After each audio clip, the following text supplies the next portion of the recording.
வந்துட்டோம். பார்த்திங்களா எப்படி இருக்குன்னு. ஷோ செம்மையாக இருக்குது. இருங்க, பைக்கை ஒரு நல்ல இடத்துல பார்க் பண்ணிவிட்டு விலாகை கண்டினியூ பண்ணுறேன். எனக்கு வந்து புதுசாக இருக்குது இந்த மாதிரி ஆக்ஷன் கேமரா வச்சு விலாக் எடுக்கிறது.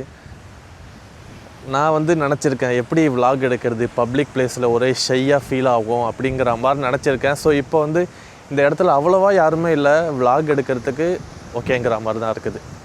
இந்த இடம் நல்லாயிருக்கும்னு நினைக்கிறேன்.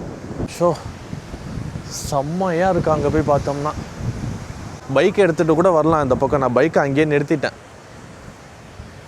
நான் நினச்சேன் பைக்கை அங்கேயே நிறுத்திடணும் போல், அதை தாண்டி பைக்கை எடுத்துகிட்டு வரக்கூடாது அப்படின்னு நினச்சேன். ஆனால் சூப்பராக இருக்குது. இங்கே பாருங்கள், இந்த பிளேஸுக்கிட்ட வந்து பார்த்திங்கன்னா யாருமே இல்லை. அந்த கடல் தண்ணி அப்படியே வந்து இந்த நுரை எப்படி இருக்குது பாருங்கள், சூப்பராக இருக்குங்க இதில் நடக்கிறதுக்கு. அப்படியே அந்த கடலோட நுரையை பார்த்திங்களா, செம்மையாக இருக்குது.